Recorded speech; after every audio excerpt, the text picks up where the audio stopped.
दोस्तों, प्रभु यीशु मसीह के प्रथम आगमन पर इस्राएल ने एक बहुत बड़ी गलती की और वह यह थी कि उसने प्रभु यीशु मसीह को, अपने उद्धारकर्ता को, अपने मसीहा को नहीं पहचाना। आज संसार में भी यही हाल है कि वो जो हमारे लिए उपलब्ध है, वो जो हमारा मसीहा है, उसको हम नहीं पहचानते हैं। आप कैसे प्रभु यीशु मसीह को पहचान सकते हैं? कौन है इस बात में आपकी सहायता कर सकता है? इन सब गहरी बातों को समझने के लिए आइए मेरे साथ इस अध्ययन में शामिल हो जाएं और जानिए कि वो है जो आपके लिए उपलब्ध है।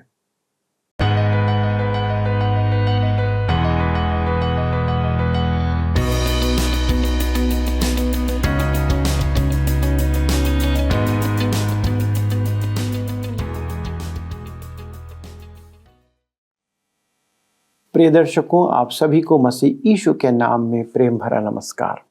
आशा है आप सुरक्षित और स्वस्थ हैं, क्योंकि हम सदा आपके लिए परमेश्वर से विनती करते हैं कि वचन का प्रभाव आपके जीवन में बना रहे और बढ़ता जाए।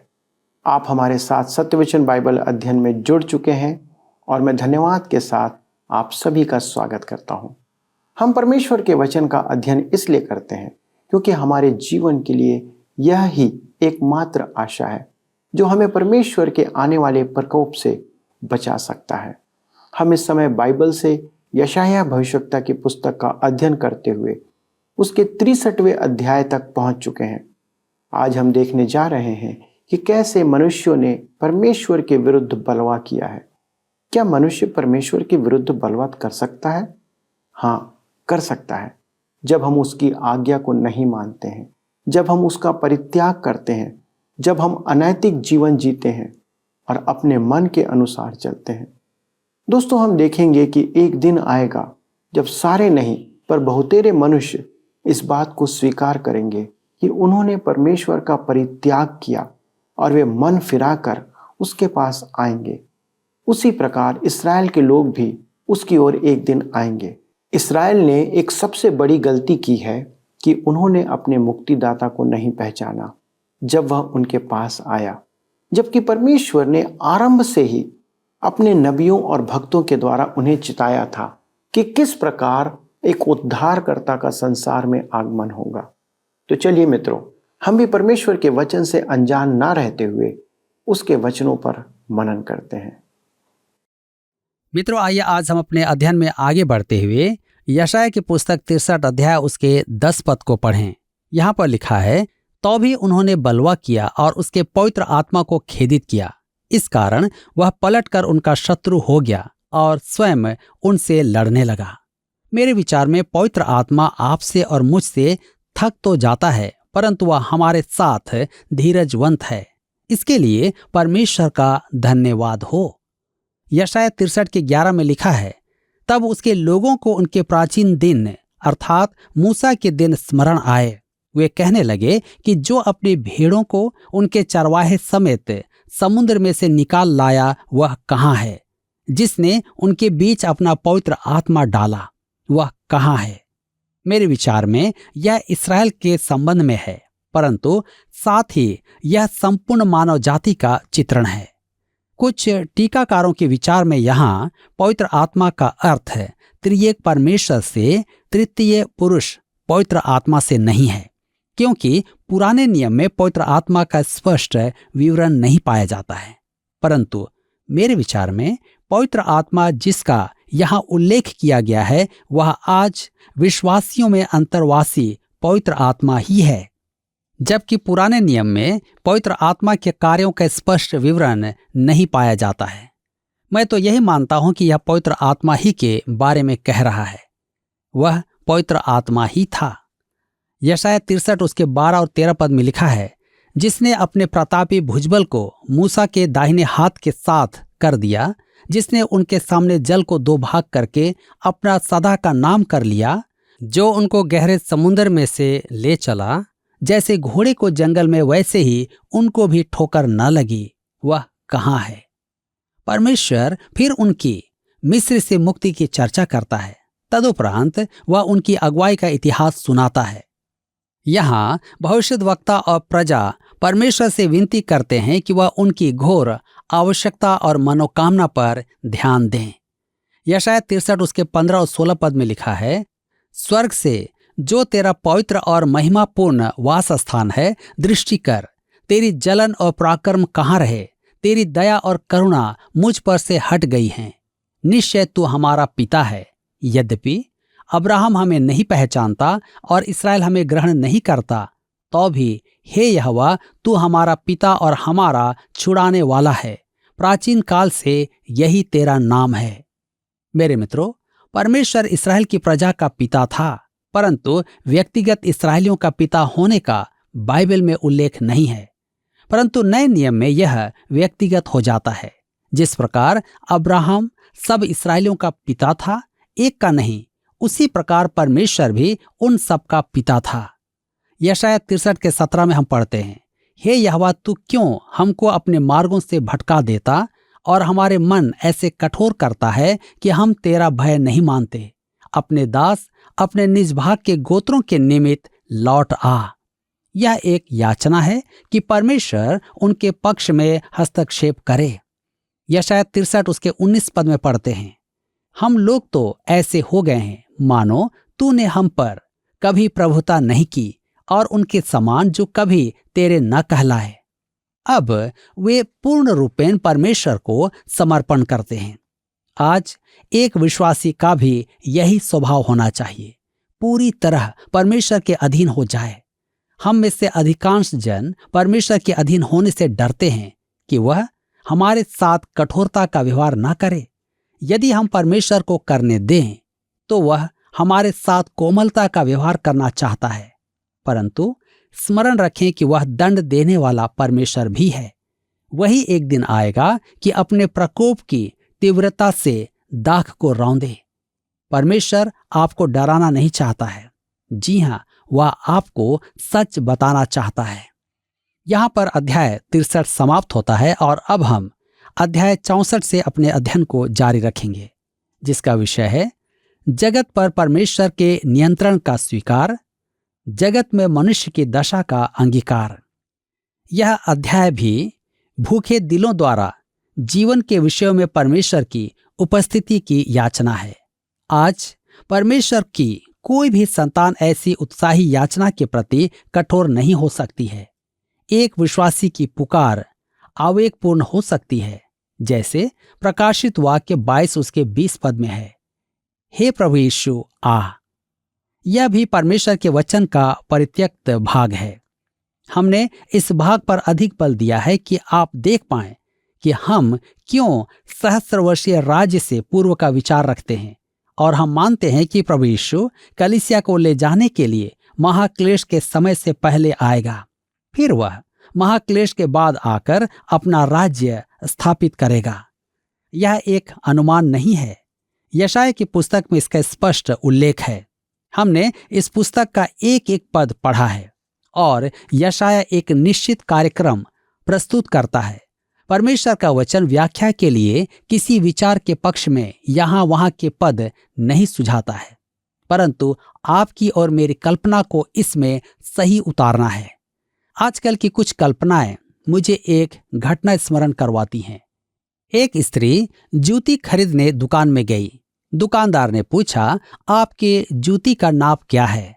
उसने कहा वह 4 नंबर पहन सकती है, परंतु 5 नंबर इतना सुलभ है। फिर वह सदा 6 या 7 नंबर खरीदती है। इसी प्रकार परमेश्वर के वचन की भी आवश्यकता है कि विचारों में परिवर्तन लाया जाए, नहीं तो वे अनुचित होंगी। जैसा कि हमने अध्ययन में देखा है, यशायाह अध्याय 64 में भी जीवन की घटनाओं में परमेश्वर की उपस्थिति के लिए अधीर हृदयों की पुकार है। आज परमेश्वर की ऐसी कोई संतान नहीं है जो ऐसी प्रबल भावना प्रकट न करे। एक विश्वासी भी ऐसी ही आवेशपूर्ण पुकार कर सकता है। प्रकाशित वाक्य 22 उसके 20 पद में यह पुकार व्यक्त है, हे प्रभु यीशु आ। तो आइए हम देखें जगत पर परमेश्वर के नियंत्रण को पहचानना। यशायाह 64 के 1 में लिखा है, भला हो कि तू आकाश को फाड़ कर उतर आए और पहाड़ तेरे सामने कांप उठे। यशाया भावी समय में इस्राएल के शेष रहने वाले विश्वासियों का प्रतिनिधित्व करता है। यहाँ भी वह व्याकरण में भूतकाल काम में लेता है, जिसे भविष्यवाणी का काल कहते हैं। परमेश्वर भविष्य की घटनाओं को ऐसे देखता है जैसे वे घट चुकी हैं, और वह घटना के बाद के समय से यशाया को वचन देता है। यशाया परमेश्वर की दोहाई उसी प्रकार देता है जिस प्रकार महाक्लेश में शेष रहे इस्राएली देंगे। यह अंश कलीसिया के लिए नहीं है, क्योंकि यहाँ कलीसिया नहीं है। यह इस्राएल के शेष रहे भक्तों के लिए है, परंतु प्रभु यीशु के अनुयायी होने के नाते हम उनके साथ अपनी पहचान बना सकते हैं। आज हमारी प्रार्थना प्रभु के आने के लिए होना चाहिए, हे प्रभु यीशु आ।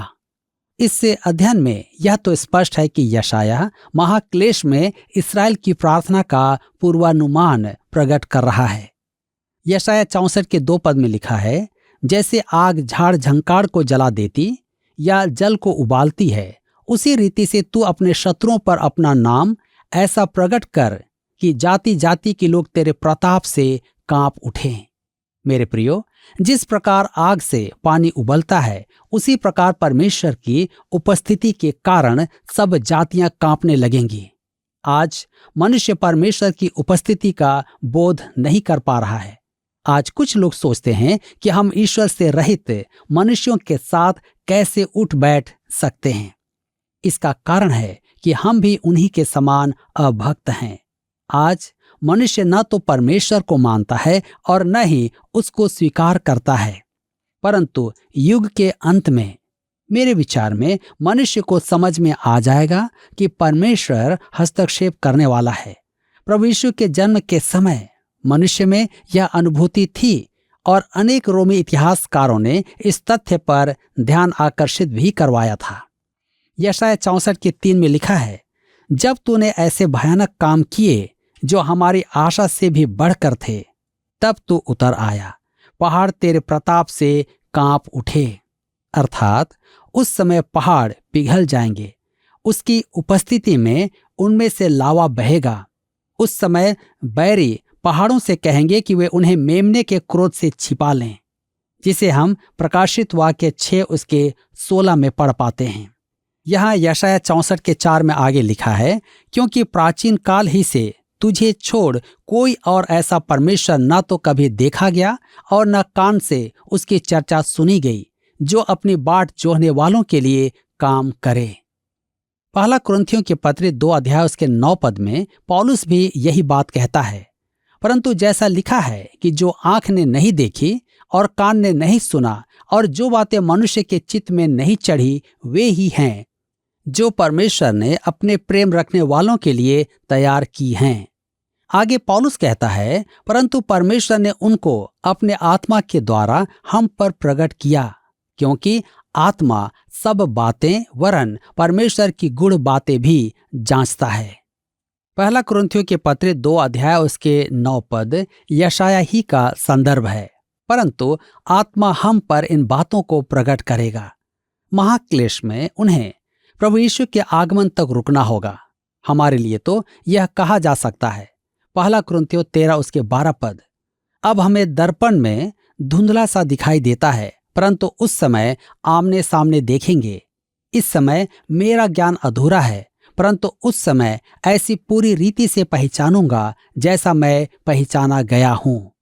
मेरे मित्रों, इस संपूर्ण अंश में हम इस्राएल के शेष बचे भक्तों के साथ अपनी पहचान बना सकते हैं, क्योंकि हमारे पास भी आशा है। हम प्रभु यीशु की बाट जोह रहे हैं कि वह हमें आकर ले जाए, और ये लोग प्रभु यीशु की बाट जोह रहे हैं कि वह आकर अपना राज्य स्थापित करे। मेरे प्रियो, इस अंतर को देखने से चूकने वाले थियोलॉजी के विद्वान ही हैं। वे पहचानने से चूक जाते हैं कि प्रभु यीशु अपनी कलीसिया को हवा में उठा लेगा और फिर पृथ्वी पर आकर अपने राज्य की स्थापना करेगा। इसी कारण वे हमें उल्टी थियोलॉजी समझाते हैं। यशाया 64 के 5 में लिखा है, तू तो उन्हीं से मिलता है जो धर्म के काम हर्ष के साथ करते और तेरे मार्गों पर चलते हुए तुझे स्मरण करते हैं। देख, तू क्रोधित हुआ था क्योंकि हमने पाप किया, हमारी यह दशा तो बहुत काल से है, क्या हमारा उद्धार हो सकता है? यहाँ पाप स्वीकरण का आरंभ होता है और इसके साथ ही उद्धारकर्ता के मुक्ति कार्य में विश्वास की अभिव्यक्ति है। तो आइए देखें जगत में मनुष्य की स्थिति का अंगीकार। यशायाह 64:6 में लिखा है, हम तो सब के सब अशुद्ध मनुष्य के से हैं और हमारे धर्म के काम सब के सब मैले चिथड़ों के समान हैं। हम सब के सब पत्ते के समान मुरझा जाते हैं और हमारे अधर्म के कामों ने हमें वायु के समान उड़ा दिया है। यह पद चिर परिचित है, क्योंकि इसे बार बार यह दिखाने के लिए संदर्भित कदापि नहीं किया गया है। यह इस्राएल ही नहीं, संपूर्ण मानव जाति के बारे में सच है। यहूदी और अन्य जातियां सबने पाप किया है और परमेश्वर की महिमा से रहित हैं। हम तो सब के सब अशुद्ध मनुष्य के से हैं और हमारे धर्म के काम सब के सब मैले चिथड़ों के समान हैं। हम सब के सब पत्ते के समान मुरझा जाते हैं और हमारे अधर्म के कामों ने हमें वायु के समान उड़ा दिया है। मित्रों, हम चाहे किसी काम को भी धर्म का काम कहकर करें, उससे कोई फर्क नहीं पड़ता है। लाखों रुपए देकर गरीबों और आवश्यकता में पड़े हुए लोगों को भोजन करवाना अच्छा लगता है, या अनाथों की और विधवाओं की सुधि लेना अच्छा लगता है, परंतु परमेश्वर की दृष्टि में ये काम मैले चिथड़ों के समान हैं। आप अशुद्ध वस्तु से शुद्धता उत्पन्न नहीं कर सकते हैं। एक भटका हुआ पापी परमेश्वर को ग्रहण योग्य होने के लिए कुछ नहीं कर सकता है। उसे पहले परमेश्वर के मार्ग पर उसके पास आना होगा। मनुष्य को यह बात समझना बहुत कठिन है, विशेष करके उद्धार से रहित मनुष्य जो कर्मों में विश्वास करता है। यशायाह 64:8 में लिखा है, तो भी हे यहोवा तू हमारा पिता है। देख, हम तो मिट्टी हैं और तू हमारा कुम्हार है, हम सब के सब तेरे हाथ के काम हैं। परमेश्वर हमारी सृष्टि के समय से ही हमारा पिता है, परंतु मनुष्य ने वह रूप खो दिया है। अब आप और मैं परमेश्वर के पुत्र एक ही विधि से बन सकते हैं, प्रभु यीशु के द्वारा। नए नियम में व्यक्त परमेश्वर के पुत्र अपनी सृष्टि के कारण परमेश्वर के पुत्र नहीं हैं, परंतु यूहन्ना कहता है 1 अध्याय के 12 और 13 पद में, परंतु जितनों ने उसे ग्रहण किया उसने उन्हें परमेश्वर के संतान होने का अधिकार दिया, अर्थात उन्हें जो उसके नाम पर विश्वास रखते हैं। वे न तो लहू से, न शरीर की इच्छा से, न मनुष्य की इच्छा से, परंतु परमेश्वर से उत्पन्न हुए हैं। हम सब के सब तेरे हाथ के काम हैं। यह अंगीकार है कि परमेश्वर हमारा सृजनहार है, वह कुम्हार है, रचयिता है। किसी पात्र या फूलदान को बनाने वाला एक प्रकार से उसका पिता ही है। हम महात्मा गांधी को हमारा राष्ट्रीय पिता कहते हैं। पौलुस ने यूनान के एथेंस में प्रचार करते समय यह अंतर प्रकट किया था। प्रेरितों के काम 17 अध्याय उसके 28 और 29 पद में, क्योंकि हम उसी में जीवित रहते और चलते फिरते और स्थिर रहते हैं, जैसे तुम्हारे कितने कवियों ने भी कहा है कि हम तो उसी के वंश भी हैं। सो परमेश्वर का वंश होकर हमें यह समझना उचित नहीं कि ईश्वरत्व सोने या रूपे या पत्थर के समान है, जो मनुष्य की कारीगरी और कल्पना से गढ़े गए हो। मनुष्य परमेश्वर की संतान है, क्योंकि परमेश्वर ने उसे सृजा है, परंतु सारे मनुष्य नए जन्म द्वारा परमेश्वर की संतान नहीं हैं। पौलुस के कहने का अर्थ है कि परमेश्वर ने हमें बनाया है, इसलिए हमें प्रतिमा बनाकर यह नहीं कहना है कि यह परमेश्वर के स्वरूप में है। ऐसा करके तो हम परमेश्वर की रचना कर रहे हैं और परमेश्वर ने उसकी मूरत बनाने के लिए मना किया है। यशायाह 64:10 पद में लिखा है, देख तेरे पवित्र नगर जंगल हो गए, सियोन सुनसान हो गया है, यरूशलेम उजड़ गया है। यह वर्णन यशायाह के युग में सही नहीं था। ऐसा तब हुआ जब बेबीलोन ने यरूशलेम पर आक्रमण किया था। दूसरे राजा की पुस्तक 25 अध्याय उसके 9 और 10 पद में लिखा है, उसने यहोवा के भवन और राजमहल और यरूशलेम के सब घरों को, अर्थात हर एक बड़े घर को आग लगाकर फूंक दिया। यरूशलेम के चारों ओर की शहरपनाह को कसदियों की पूरी सेना ने, जो अंगरक्षकों के प्रधान के संग थी, ढा दिया। यशायाह की भविष्यवाणी एक एक शब्द पूरी हुई। यशायाह 64 उसके 11 पद में लिखा है, हमारा पवित्र और शोभायमान मंदिर जिसमें हमारे पूर्वज तेरी स्तुति करते थे आग से जलाया गया और हमारी मनभावनी वस्तुएं सब नष्ट हो गई हैं। यशायाह इस प्रकार वर्णन करता है कि जैसे ऐसा हो चुका है, परंतु यशायाह के लगभग 100 साल बाद ऐसा हुआ था कि परमेश्वर का मंदिर और यरूशलेम ध्वंस किए गए थे। यशायाह 64 के 12 में लिखा है, हे यहोवा, क्या इन बातों के होते हुए भी तू अपने को रोके रहेगा? क्या तू हम लोगों को इस अत्यंत दुर्दशा में रहने देगा? मेरे प्रियो, यशायाह इस अध्याय के अंत में एक प्रश्न पूछता है, क्या तू हे परमेश्वर कुछ नहीं करेगा? यशायाह की शेष भविष्यवाणी इस प्रश्न के उत्तर में है। परमेश्वर ने इस्राएल पर से तब अपना हाथ उठाया जब इस्राएल ने परमेश्वर का त्याग कर दिया था, परंतु उनके लिए और पृथ्वी के लिए परमेश्वर की योजना एवं उद्देश्य में बाधा उत्पन्न नहीं हुई। परमेश्वर अपनी योजना पूरी कर रहा है जो अभी पूरी होनी है। यहाँ पर इसी के साथ अध्याय 64 समाप्त होता है और अब हम आते हैं अध्याय 65 में, जिसका विषय है उद्धारकर्ता का तर्क कि उसने इस्राएल पर से अपनी छत्र छाया उठा ली, बचे हुए भक्त, नया आकाश और नई पृथ्वी। अध्याय 64 में हमने यशायाह और भक्त जनों की विनती सुनी कि राजा सब बंधनों को तोड़कर पृथ्वी पर आ जाए। अध्याय 65 और 66 में हम इस विनती का उत्तर परमेश्वर से सुनेंगे। परमेश्वर अति स्पष्ट कहता है कि उनकी अनिष्ठा और उनके पाप परमेश्वर के दंड के उत्तरदायी हैं, परंतु उनके पाप के कारण परमेश्वर अपनी प्रतिज्ञाओं को और आने वाले राज्य के अपने उद्देश्य से नहीं चुकेगा। परमेश्वर ने अपने भक्त जनों को बचा कर रखा है, जिनके द्वारा वह अपने सब भविष्यवाणियां पूरी करेगा। वह फिर से राज्य का दर्शन और नए आकाश और नए पृथ्वी में इस्राएल की अनंत स्थिति की चर्चा करता है। यह व्याख्या हमें यशायाह की पुस्तक के अंत तक ले जाती है, जहां महिमा की चमक है। तो आइए हम देखेंगे इस्राएल पर से छत्र छाया उठाने के परमेश्वर के कारण। यशायाह 65 के 1 पद में लिखा है, जो मुझको पूछते भी न थे वे मेरी खोजी हैं, जो मुझे ढूंढते भी न थे उन्होंने मुझे पा लिया, और जो जाति मेरी नहीं कहलाई थी उससे भी मैं कहता हूं, देख मैं उपस्थित हूं। यहां वह उन अन्य जातियों की चर्चा करता है जिन्होंने सुसमाचार सुना है। फिलिपी नगर में पौलुस ने मकिदुनिया के पुरुष को दर्शन में देखा था।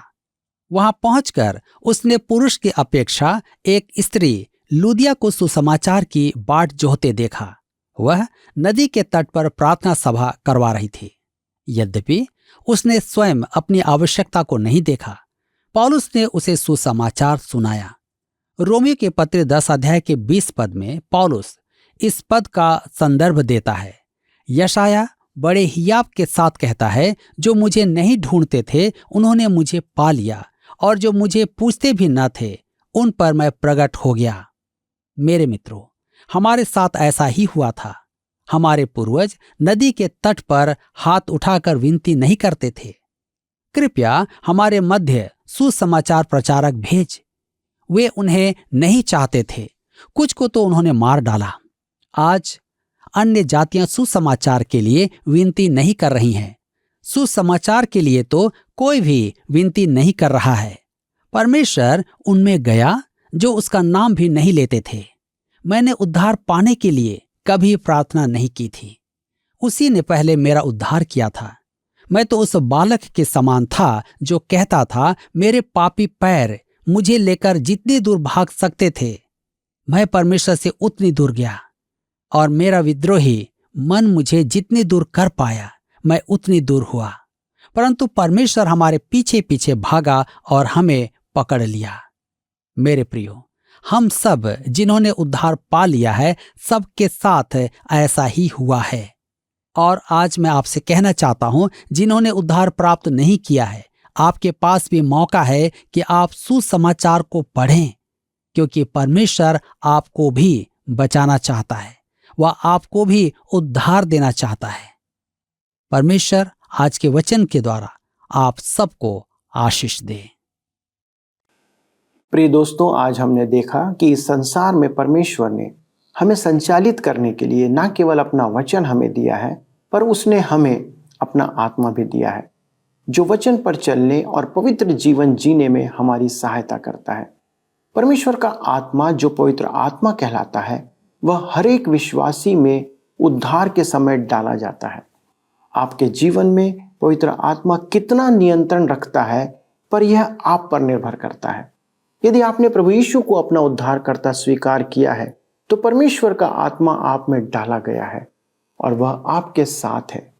दोस्तों, बहुत से विश्वासी इस बात को ना जानने के कारण सोचते रहते हैं कि उन्हें पवित्र आत्मा प्राप्त करने के लिए कुछ करना होगा, पर ऐसा कुछ भी नहीं है। वचन कहता है कि हमें विश्वास करते समय पवित्र आत्मा दिया गया है और उसकी छाप हमें दी गई है। अब यह उस विश्वासी पर निर्भर करता है कि वह उस पर कितना निर्भर करता है और कितना उसके साथ चलता है।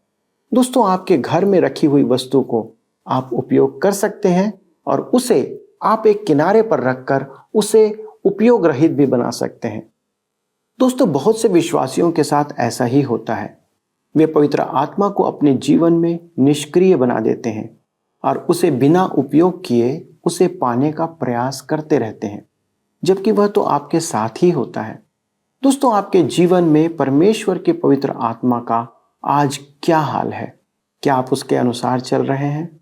क्या आप पवित्र आत्मा के नियंत्रण में जीवन जी रहे हैं, या आपने उसे प्राप्त करके अपने जीवन में एक किनारे रख दिया है?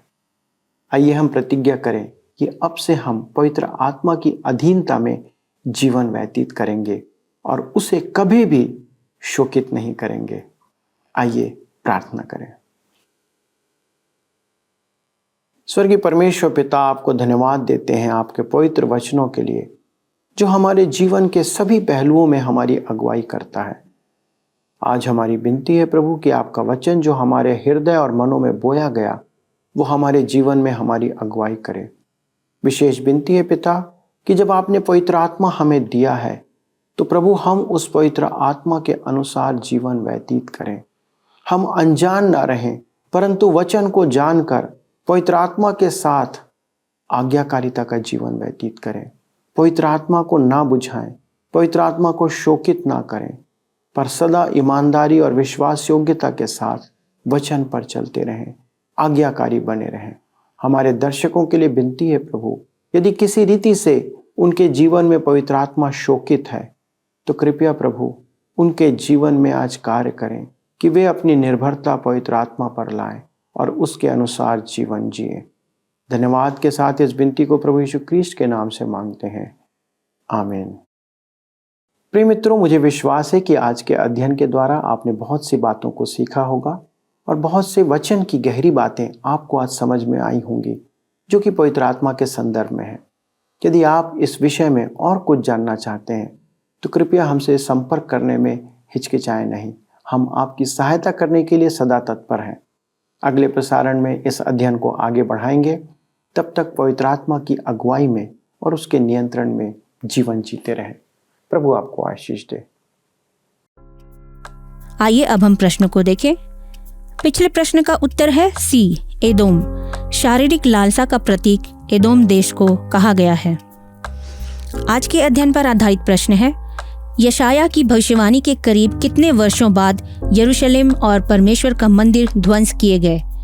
ए 40 वर्ष, बी 70 वर्ष, सी 100 वर्ष, डी 120 वर्ष। मित्रों, इस प्रश्न का उत्तर हमें कल सुबह 6 बजे से पहले विकल्प ए, बी, सी या डी के साथ अपना नाम, पता, स्थान के साथ 9651433397 पर SMS या WhatsApp करें।